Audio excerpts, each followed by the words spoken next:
Salut, je suis ravi de t'accueillir dans ce podcast. Aujourd'hui, je vais t'expliquer comment je suis devenu le copywriter de plusieurs millionnaires du web en partant de zéro. Alors avant d'entrer dans le vif du sujet, si tu n'as pas encore eu l'occasion de le faire, clique sur le bouton s'abonner en dessous de ce podcast et pense également à cliquer sur la petite clochette pour activer les notifications et être prévenu chaque fois que je sors un nouveau podcast ou une nouvelle vidéo. Ce sujet, il me fait kiffer parce que derrière ce titre très putaclic, il faut le dire, il y a une réalité. Cette réalité, c'est tout simplement mon histoire, en tout cas une partie de mon histoire. Et ce que je te propose aujourd'hui, c'est de te raconter cette partie de mon histoire. Alors, installe-toi confortablement, mets éventuellement tes écouteurs pour mieux m'entendre. Prends un petit café, un petit verre d'eau, un petit verre de vin. Et laisse-moi te raconter cette histoire, comment je suis devenu le copywriter de plusieurs millionnaires du web en démarrant de zéro et j'ajouterai sans dépenser 1 euro en publicité. C'est une très belle occasion, si tu ne me connais pas, de faire connaissance. Je m'appelle Olivier Ranocha. Au moment où j'enregistre ce podcast, j'approche de mes 40 ans, que je vais fêter dans quelques mois. Et je suis entrepreneur depuis 2007, donc ça fait 13, bientôt 14 ans que je suis entrepreneur. J'ai commencé en claquant la porte de mon CDI, en donnant ma démission du CDI que j'avais à l'époque. À l'époque, j'avais pas de clients. J'avais juste cette envie, cette volonté de devenir indépendant et de travailler dans le web. Et j'ai donné ma démission et j'ai donc eu 1 mois et demi, le temps de mon préavis que j'avais à prester chez mon employeur pour trouver mes premiers clients. Et j'ai réussi à trouver comme ça mes 2 premiers clients en tant que consultant web. Donc à l'époque, je faisais du développement web en sous-traitance pour des agences et ça m'allait bien. Et puis voilà, j'ai eu l'occasion de travailler pour un gros client qui finalement a un petit peu cannibalisé tout mon temps. Donc ça veut dire que je travaillais 5 jours sur 7 pour ce client en tant que consultant, d'abord comme développeur, puis comme chef de projet. Et puis finalement, j'ai repris la direction complète d'un département. J'ai même été membre du comité de direction, tout ça toujours en étant indépendant. Et puis, premier coup dur, septembre 2013, ce client décide de stopper brutalement le contrat et je me retrouve donc avec 1 mois de trésorerie, 1 mois pour pouvoir relancer quelque chose. Premier coup dur et je me dis, ok, c'est l'occasion finalement de me relancer dans quelque chose d'autre. Toujours dans le domaine du web, je décide de lancer mon agence web, d'engager mon premier salarié, d'aller chercher également des freelances pour compléter un petit peu l'équipe. Et puis voilà, d'aller chercher comme ça mes premiers clients. Et donc en moins d'1 mois, je réussis à lancer ça et puis à développer cette activité. On a été jusqu'à, je pense, 4 ou 5 salariés plus quelques freelances qui bossaient pour nous. Voilà, et puis sans faire toute l'histoire, mais pour toute une série un petit peu de raisons qui se sont imbriquées les unes avec les autres, malheureusement, en septembre 2017, je suis obligé d'aller déposer le bilan, d'aller déposer l'aveu de faillite de cette entreprise, ce qui fait que je me retrouve du jour au lendemain sans plus aucun revenu. Parce que oui, effectivement, indépendant, quand ton entreprise fait faillite, tu te retrouves sans plus de possibilité de te verser ton salaire, logique, et puis bien entendu, sans capacité d'avoir le chômage. Et donc à ce moment-là, je me dis, ok, qu'est-ce que je fais ? Ma compagne travaillait en 3/5e temps à l'époque, donc elle avait un salaire, mais qui n'était clairement pas mirobolant. La plupart de mes économies, je les avais réinjectées quelques mois auparavant dans mon entreprise pour essayer de sauver le meuble. On venait de reprendre un prêt à titre personnel de 15 000 euros sur 5 ans pour réinjecter de l'argent également dans la société. Qu'est-ce que je fais ? Question que je me pose à ce moment-là. Qu'est-ce que je fais ? Il faut que très vite je trouve une solution. Alors, je t'avoue que j'ai à un moment donné pensé à redevenir salarié. Je me dis peut-être que finalement c'est ce qu'il faut. Je vais retrouver un job de salarié avec mon expérience. Normalement, ça devrait aller. Et puis voilà, je retrouve une fiche de salaire, une vie un petit peu pépère de salarié, et ça me permettra de sortir de tout ça. Et puis à ce moment-là, j'ai commencé à réfléchir, à vivre cette vie de salarié, à me réimaginer, me lever tous les matins pour aller travailler, prendre la route, aller travailler pour un patron, avoir un chef, un petit chef qui sera peut-être même plus jeune que moi, qui aura peut-être moins d'expérience, accepter enfin, j'ai commencé à m'imaginer tout ça. Et ça m'a littéralement fait dresser les poils sur les bras. J'en ai eu des frissons. J'en ai eu des frissons à imaginer devoir faire cela. Alors, je m'étais dit, ben ok, si jamais j'avais pas d'autre choix, je l'aurais fait, bien entendu, et j'aurais pris probablement même n'importe quel boulot. C'était pas une question de fierté, de dire oh là là, j'ai été entrepreneur, j'ai été chef d'entreprise, je ne peux plus être salarié. C'était pas ça. C'est juste que je savais que j'allais être tout simplement malheureux. Et donc du coup, j'ai commencé à réfléchir et je me suis dit comment j'ai fait jusqu'à présent, alors que je suis pas un bon commercial, alors que je suis pas un bon vendeur, comment j'ai fait entre 2007 et 2017, comment j'ai fait chaque fois pour trouver les clients que j'ai trouvés. Et c'est là que je me suis aperçu que sans m'en rendre compte, j'avais utilisé en fait le copywriting. J'utilisais beaucoup les principes du copywriting pour aller établir le contact. Et je me suis dit bingo. À ce moment-là, ça faisait un certain temps que je suivais un certain nombre de copywriters. Je voyais qu'ils évoquaient des chiffres incroyables pour la vente de pages de vente, d'emails, etc., etc. Je me suis dit bingo, c'est caisse, je me lance là-dedans. Je vais devenir copywriter freelance. Faut bien comprendre qu'à l'époque, donc j'avais jamais bossé comme copywriter. J'étais un parfait inconnu dans le domaine au niveau du web. J'étais loin d'être un web entrepreneur et j'étais très loin de ce domaine-là, puisque jusque-là, j'avais toujours travaillé, comme on dit, en B2B, que ce soit en tant que consultant ou via mon agence web. J'ai toujours travaillé qu'avec des entreprises, ok. Donc j'étais très loin de ce domaine-là, et puis surtout j'avais pas non plus d'argent à dépenser en publicité puisque j'avais pas énormément de budget. Et donc comment j'ai fait ? Eh bien, la première chose que j'ai fait, tout naturellement, comme j'avais du temps, j'avais entre guillemets plus que ça à foutre, j'ai tout simplement boosté mon apprentissage du copywriting. Alors, je me levais dès que les enfants étaient à l'école, donc je conduisais les enfants à l'école, je revenais à la maison et je me plongeais dans des bouquins et dans des formations que j'avais déjà achetées dans le copywriting, et je me mettais surtout à écrire. Et j'ai vraiment commencé à bouffer, comme on dit, du copywriting du matin au soir. Et puis, à un moment donné, je me suis dit, bon là Olivier, c'est bien gentil, mais c'est pas ça qui va faire bouillir la marmite. Et j'ai tout simplement été chercher mes premiers clients, comme je l'ai toujours fait, en utilisant le copywriting. Sauf que mes premiers clients, c'était pas non plus folichon.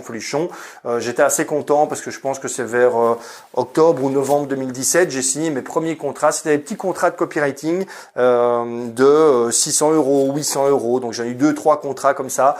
J'ai eu un contrat pour deux agences bancaires qui se réunissaient, qui avaient besoin d'écrire un courrier à leurs clients.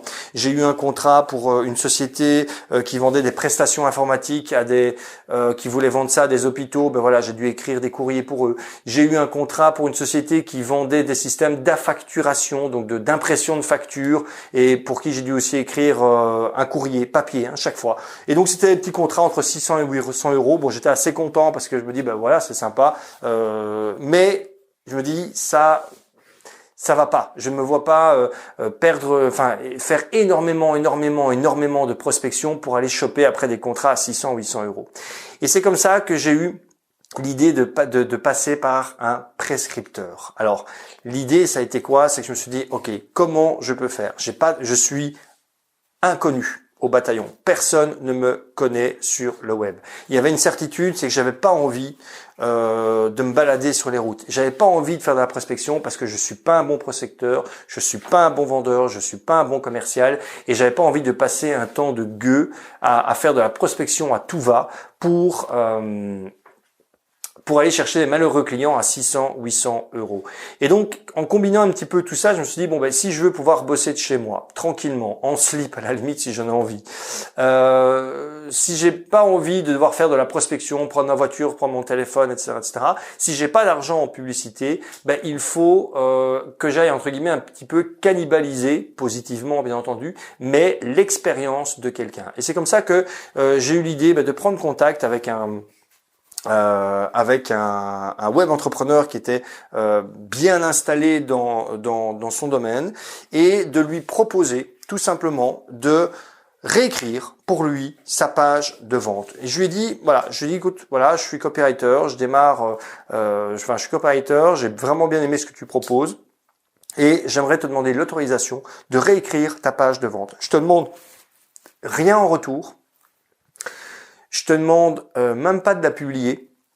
Je te demande forcément de ne pas la payer. Je te demande juste l'autorisation de pouvoir le faire. Et donc, bien entendu, il n'a eu aucune raison de refuser. Il n'a eu aucune raison de me dire non. Et donc, il a accepté.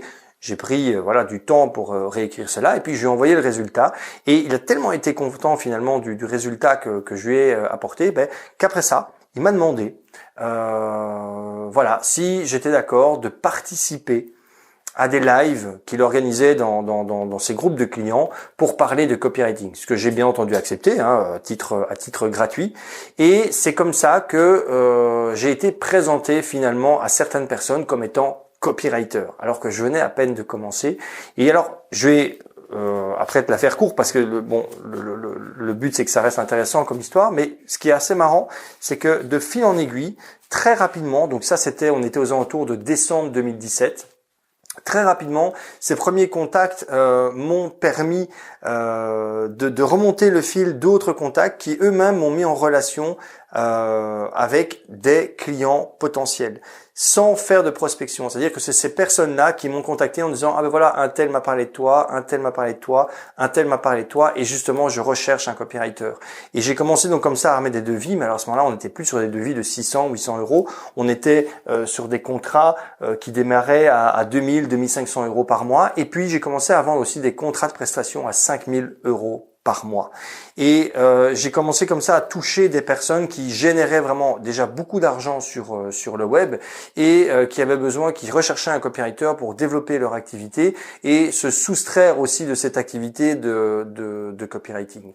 Et si bien que à partir de décembre 2017, en moins de 3 mois, je réussissais à faire entre 5 000 et 8 000 euros, dépendant des mois, de chiffre d'affaires, ce qui était déjà pas mal. Mais surtout, en moins de 12 mois, puisque un petit peu avant décembre 2018, j'étais arrivé à un chiffre d'affaires qui oscillait aux alentours des 15 000 euros de chiffre d'affaires par mois, avec certaines pointes plus élevées que ça, mais en moyenne j'étais à du 15 000 euros. Dans les petits mois, j'étais à 10 000 euros de chiffre d'affaires par mois.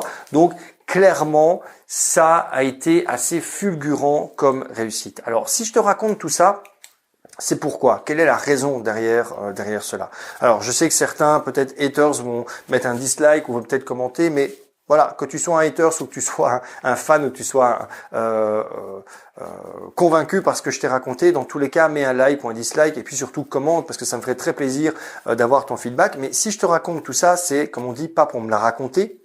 Si je te raconte tout ça et si je t'ai raconté un petit peu mon histoire d'entrepreneur depuis le début, c'est pour que tu te rappelles d'une chose.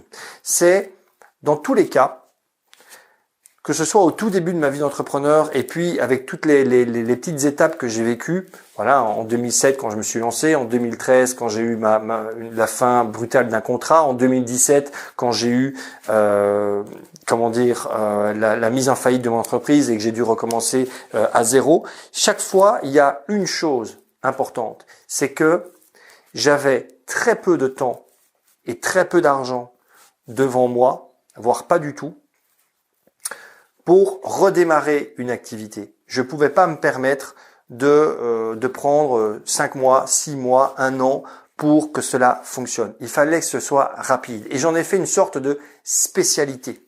J'en ai fait une sorte de spécialité d'être une sorte de spécialiste du start from scratch, tu vois, un spécialiste du comment on fait pour démarrer rapidement de zéro.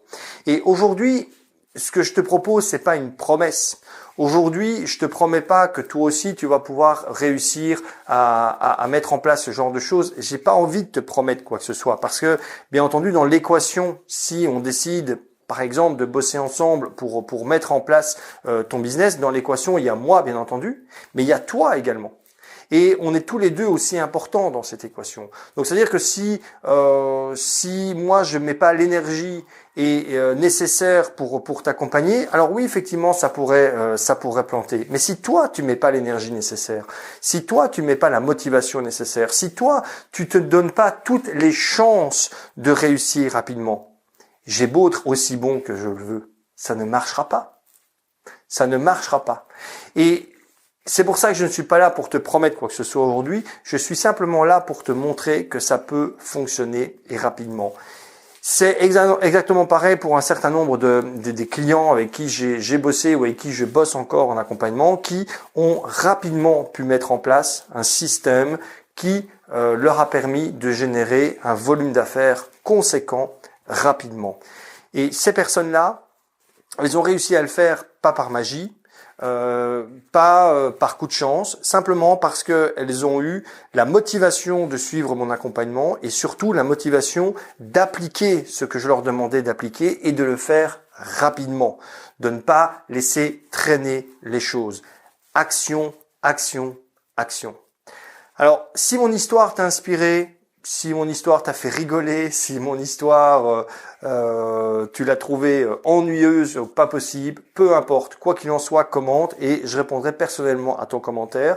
Et si maintenant tu te dis waouh, j'aimerais bien moi aussi pouvoir rapidement mettre en ligne un business qui soit à la fois humain, authentique et lucratif, et j'ai envie que quelqu'un m'aide et m'accompagne pour cela.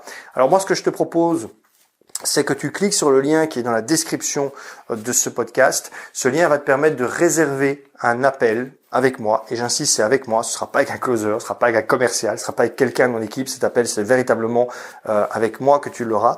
Le but de l'appel, c'est qu'on fasse connaissance, si on n'a jamais eu l'occasion de discuter ensemble, mais qu'on discute de toi, de ton projet, de là où tu en es maintenant, de là où tu veux être, d'accord, là où tu aimerais être, et comment on fait pour créer ce pont entre les deux, et surtout, est-ce que je peux être finalement l'ingénieur qui va t'aider à construire ce pont?